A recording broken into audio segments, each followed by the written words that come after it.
Welcome in to Cover Crimson. My name is Emily Grace McWhorter, and I will be joining Clint Lamb to get your week started on Mondays and for a midweek check-in on Wednesdays at 9:30 a.m. Central.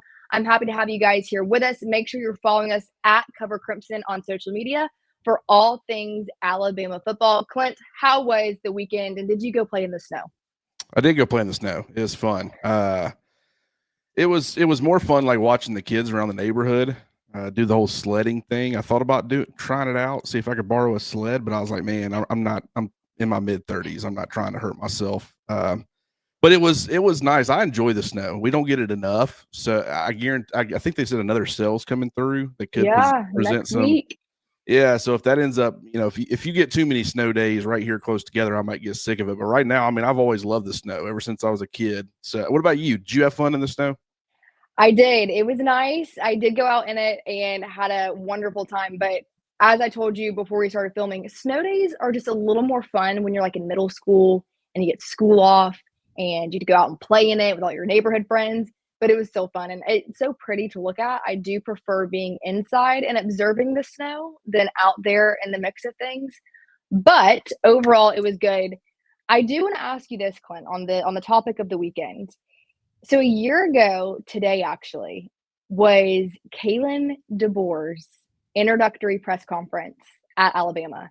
And I think between the two of us, we have some stories over what we did from the day that Coach Saban retired until Kalen DeBoer got hired. So I want to spend the first couple minutes of today's show kind of reminiscing on that. Give us an impression of what Kalen DeBoer was to you this time a year ago and things of that nature. But what were you up to this time a year ago? I was getting ready to get married, actually. I, but what's crazy is the day that Nick Saban retired. It was the day Mm. before I was leaving for my bachelor trip. So I was packing up, not trying to get too graphic with anybody, but I'm one of those people that when I'm in the shower, I like to listen to podcasts. I'm always listening to sports. I love listening. Josh Pate does a phenomenal job listening to his Yep. stuff. Listen to tons of different. That's where I get a lot of my listening in for other shows and things like that.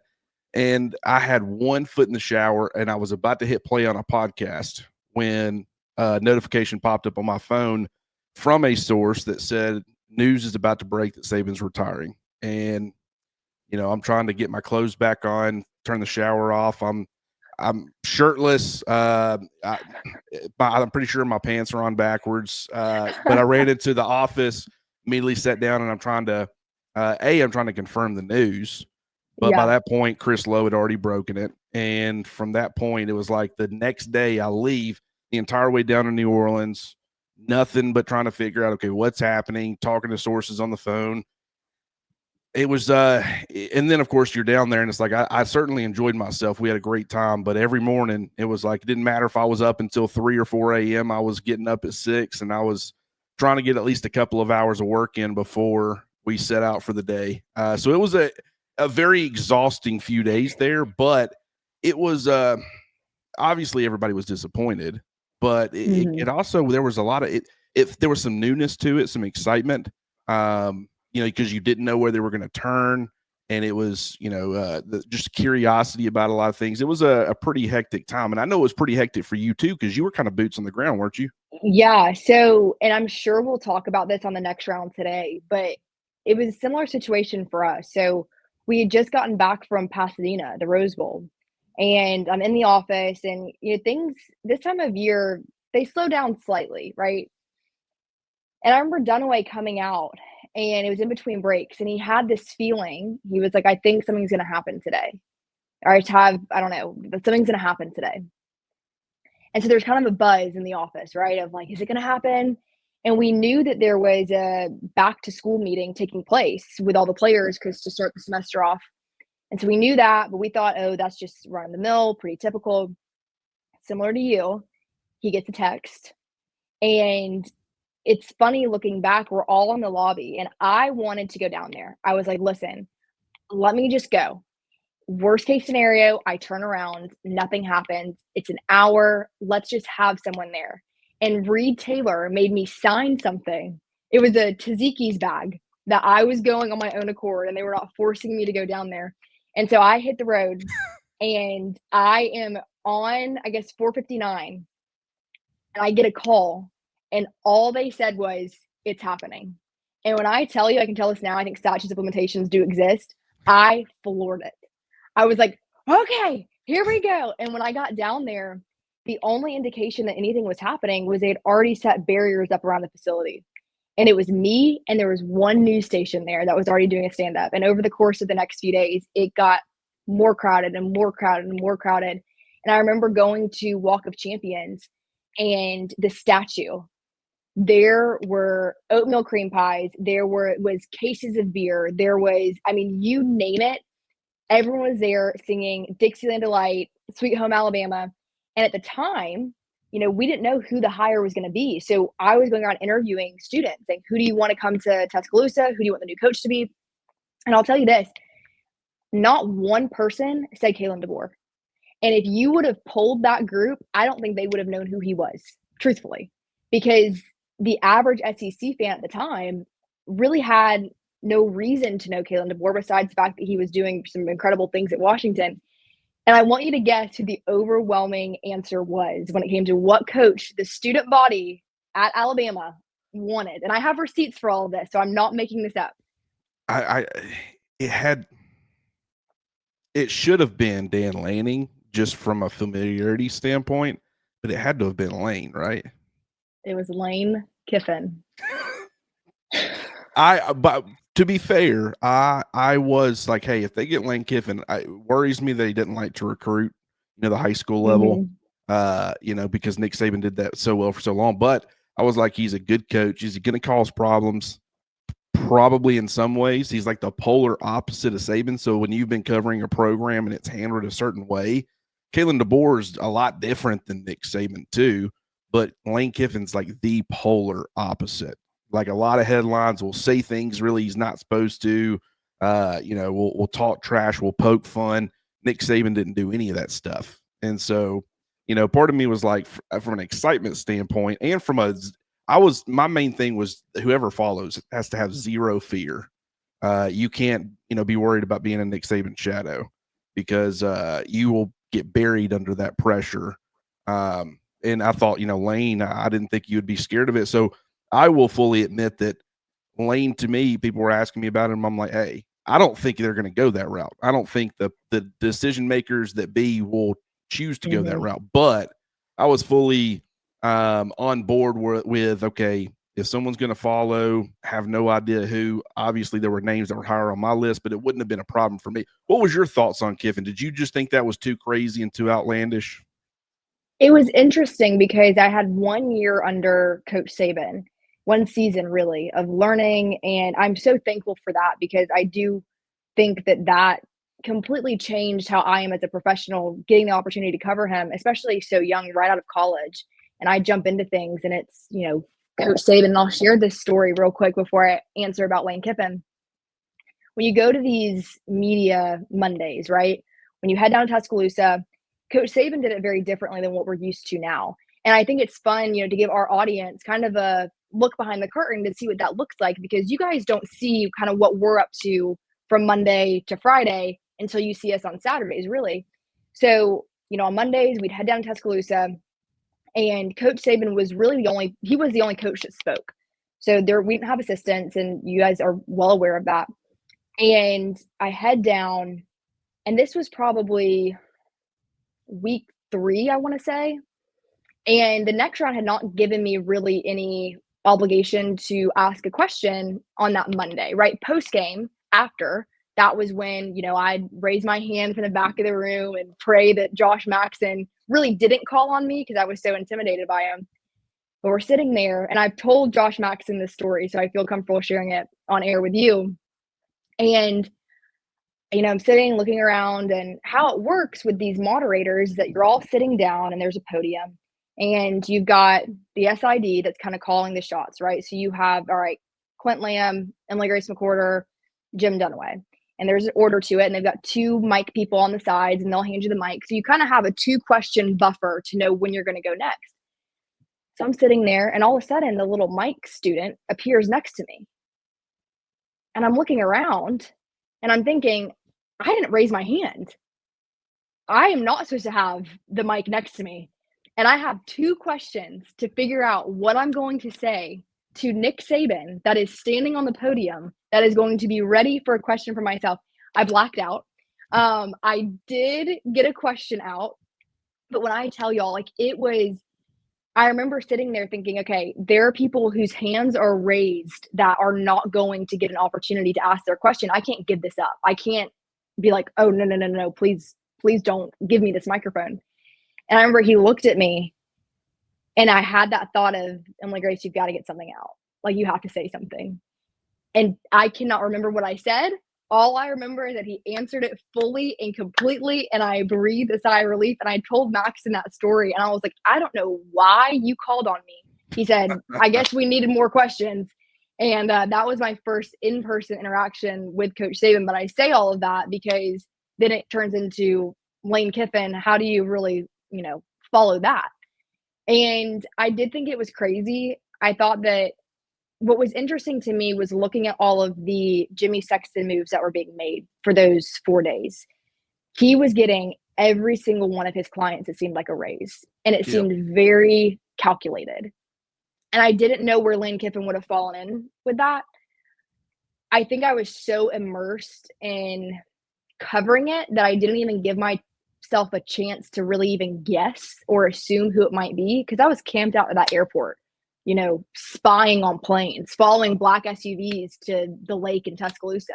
Still don't know if that was Kalen DeBoer. Might have been. I need to ask someone about that. But yeah, I don't think Lane Kiffin really ever – I don't think I was ever fully convinced it was going to be him. Well, and back to your point about Nick Saban, it's crazy because when I first started doing this, I went to SEC Media Days, and I did kind of what you do, where you ask people, hey, what do you want to know? And my point was, hey, give me the tough questions. Everybody seems scared of Nick Saban. I'll ask him. I don't have no problem. I'm not scared. And I'll never forget those first, couple of days of SEC Media Days. It's like it feels a certain way. But he was the first person, I think it was the third day. And when he walked in, you could hear a pin drop. And the tension in the room amongst the media members was unlike anything. Granted, I was still new, but I'd never felt that. And all this courage and telling everybody, you ask me, if you want to know something tough, you let me know. I'll ask it for you. I'm not scared of him. I immediately started backtracking on that. And I'm like, you know what? I'll catch him on the next one. But that until you experience it, you don't realize it. Like, you hear about how intimidating he is, and I've been screamed at 1,000 times. I've had a dad that's yelled at me. I've had football coaches that's ripped me new ones. I'm like, this. If there's one thing I could do is take an ass chewing. It doesn't bother me. It doesn't get under my skin. And so I'm like, this. I don't understand it, but there's something about it. It's almost more like you didn't want to ask something dumb because you didn't want to disappoint. Like, it's like this first meeting where he's having with you. You didn't want to disappoint him and be like, this is not somebody I'm going to really – you want him that when he sees that you've got the mic or something, he respects you and he respects the question you're about to ask. And I guess that was more so of the feeling, and it was just way different than anything I'd ever experienced. Yeah, no, you hit the nail on the head. That was what I experienced too, is when we'd go into that room, it was, in the football facility, it was dead silent, always. And somehow we could sense him coming. And I only had a season with him. I wish I had more, because I would have loved to have experienced more of that. People sat up straighter. It was this anxiousness because you didn't want to disappoint him. You didn't want him to, look at you like you had 3 heads and say, what kind of question is that? And I think that was what made him so different, is you wanted, and again, this is me only having a season, so I'd love to hear from people that covered him for, a decade or his whole tenure at Alabama. For me personally, you didn't want to not live up to the standard that he had set. It didn't matter what your job was.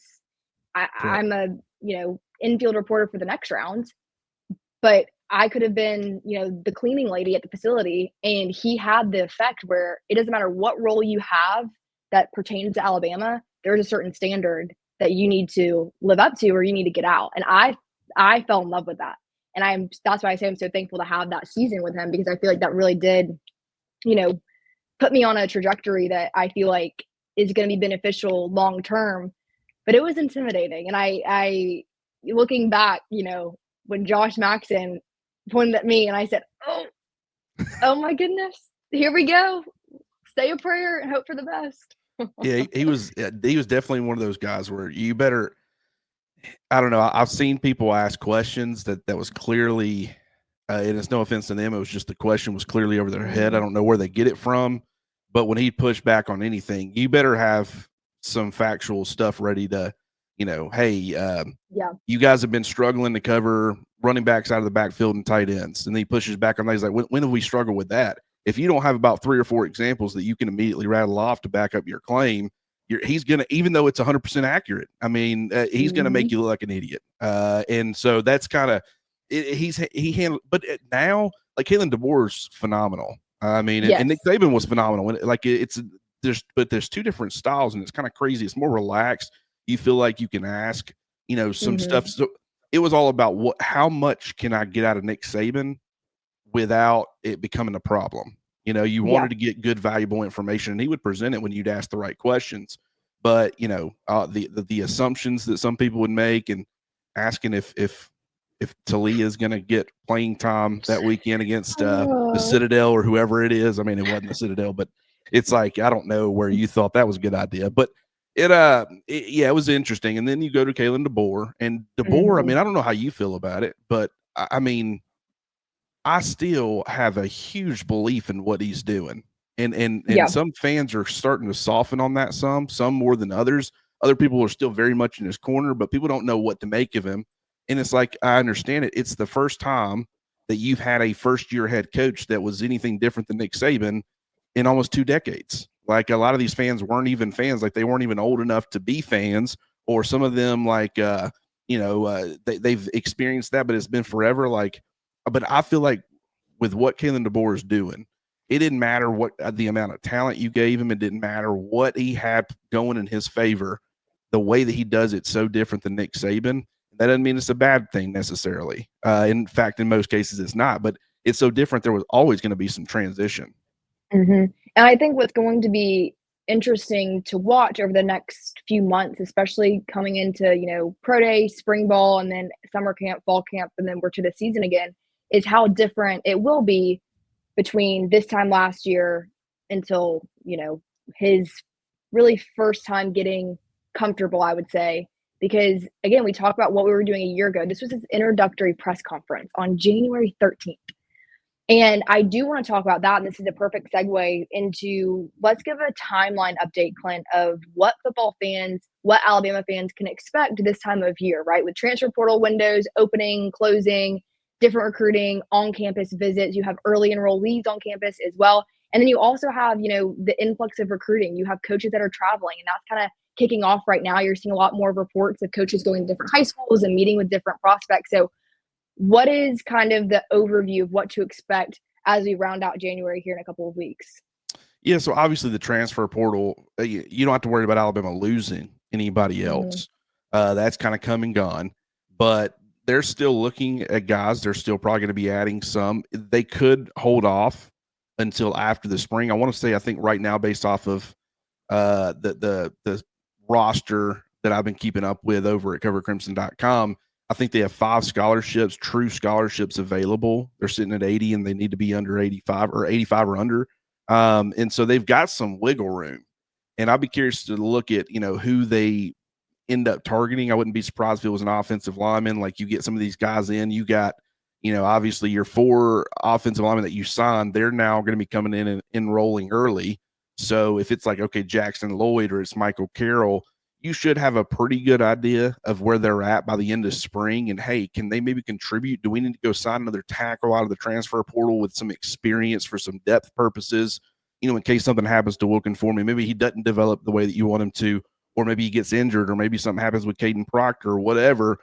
You can really get some ideas. And I think that it's probably smart for them to have 4 or 5 available scholarships to where you don't have to lose anybody post-spring in order to add.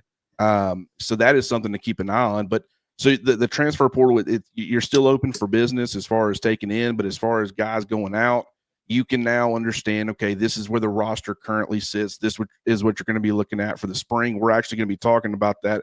I'm gonna be doing some projected depth chart stuff. We'll talk about that on some of these videos, but also I'm going to be doing a written form over at Cover Crimson.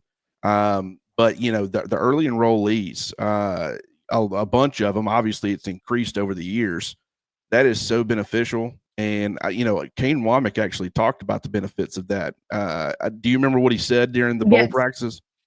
Yeah, and it was really what you mentioned is that they can get acclimated so much earlier and they can get those reps. They can be in that environment.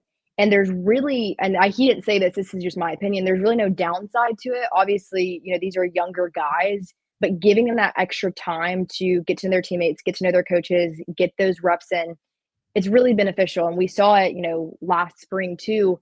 Ryan Williams he was an early enrollee. Correct me if I'm wrong on that. Actually, I don't think that he was. Was he? Who was one of the golly, it's been so long. Someone will check us on that.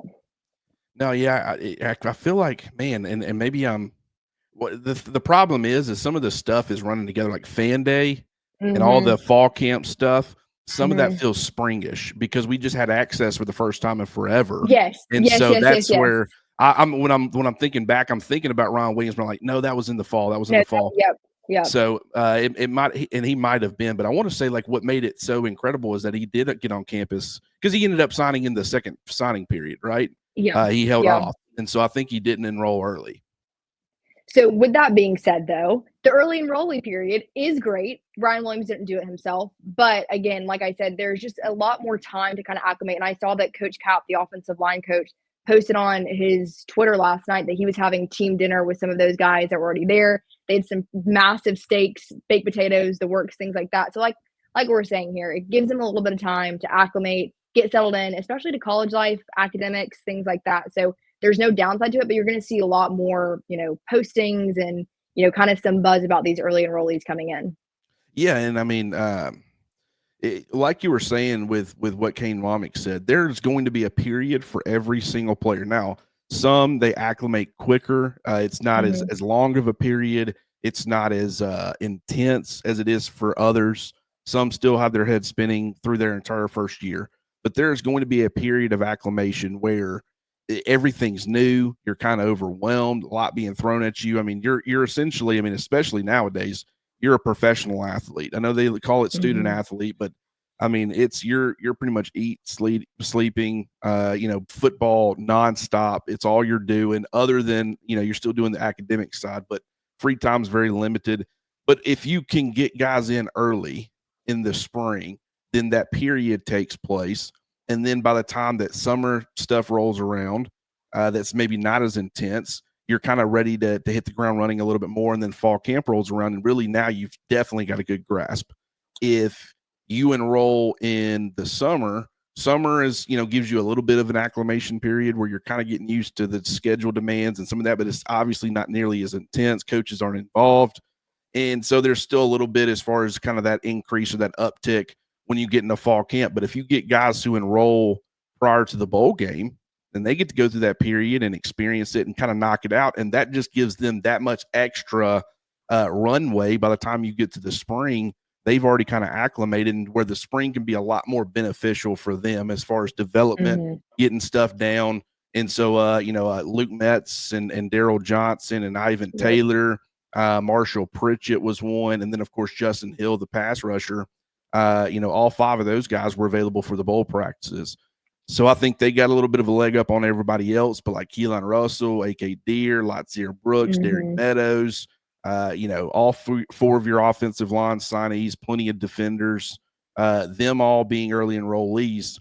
That's only going to help as far as seeing where you're at. Like, you sign a lot of these big time prospects and you tell them they're going to have opportunities to play or compete for playing time, not guaranteed starting spots, but just, hey, well, you will have a chance to compete for a job.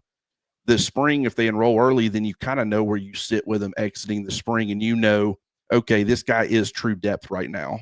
You know, if Jackson Lloyd proves that he's, you know, not really trending in a direction where he's going to be ready to contribute, he might develop a lot in the fall and then he becomes that guy, but you can't really bank on that. You can go add depth elsewhere, you know, through the transfer portal, and it kind of gives you some wiggle room. From that standpoint, the timeline of roster management, I think it's kind of it seems to be beneficial. Yeah. And on Wednesday, next time I'm here with Clint, we're going to go through each kind of position group. I'm going to have Clint give us a scale of confidence on where he's at with, early enrollees joining that position group, transfers, who's transferred out from it, and things like that. So make sure you're tuned in. One last little piece of breaking news that happened over the weekend. King Mack is back at Penn State. So he started there. He went to Bama, and now he's back. Give me your quick thoughts on that before we wrap up. Yeah, to be expected. I mean, Penn State not necessarily. I mean, he's familiar with it, and if they want him back, makes sense. But when you just looked at, he's playing safety.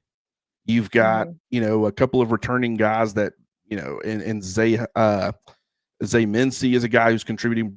Bray Hubbard was a guy who was starting by the end of the year. Keon Sabb's going to be back from injury. You got three safeties there at the top that are all going to be vying for playing time. You got a guy like Ivan Taylor, who I think is going to be ready to, contribute, not start or anything like that, and maybe not even play significant snaps, but at least add depth. Where if you started seeing like Keon Sabb or somebody else go down with an injury, I think, he's got safety for material. So for a guy like King Mack, who's certainly a good player and has a lot of likable traits, it's like there was no clear path. I think his ceiling this next year was safety 4, and that's absolute ceiling. He could have finished lower than that. You saw him at Husky, got the physicality for it, the run stopping ability, but from a man coverage standpoint, being on the shorter side and stuff, it was kind of a mismatch in certain situations. So it's like, where do you put him? What's the path to him contributing? On defense, he wanted to contribute. He was going to be going into year 3. And so it kind of made sense. But I think Alabama is in fine shape. I like King Mack. I was a big fan of his when he got to Alabama. That hadn't changed. Still think he's got that upside, but he needs to be in more of a safety role, in my opinion, a Buda Baker type of role. And I just didn't see a clear path for him, finding that type of role in Tuscaloosa. So I wasn't surprised. I still think Alabama's in good shape, but I think Penn State's a good landing spot. I mean, obviously went to the college football playoff, was one of those Final Four teams, so they're a good program. So, I think it'll end up working out for both parties. All right, guys, that is going to do it for this Monday show. Make sure to tune back with us on Wednesday, 9:30 a.m. Central. Clint, any final thoughts, and where can they find us? Yeah, you can find us over at covercrimson.com, where a lot of written content going to be coming on that front. Going to be doing the video stuff. We have kind of a set schedule now. We'll be releasing that schedule. We still got a couple of things that we're still tweaking a little bit. But Christian Sykes is going to be doing a show with me on Sundays, with it being basketball season. One thing about me, if I don't feel like I know something well enough to provide good content with it, which, I can talk basketball, I'll watch it like everybody else. But as far as knowing it like I know football, I just don't. Christian Sykes does. He keeps up with the basketball team, and he kind of knows the ins and outs. And so he's going to be joining me, on Sundays, kind of give a recap of the week. And I think that'll be really beneficial for anybody wanting to keep up with the basketball side of things. And Nick and I'm sure we'll touch on basketball. You and I will. Yep. We're not going to ignore it 6 of the 7 days out of the week. That's not what I'm saying, but just more of the X's and O's side of things and kind of the nuances of the roster and things like that. We'll be talking about all that stuff on Sunday. So that will be a lot of fun. That'll be beneficial, but got a great schedule coming up, starting this week. And then also we got a lot going on at covercrimson.com. All right, that will do it for us. Again, covercrimson.com is where you can find us. Make sure you're subscribed there, and we will see you on Wednesday.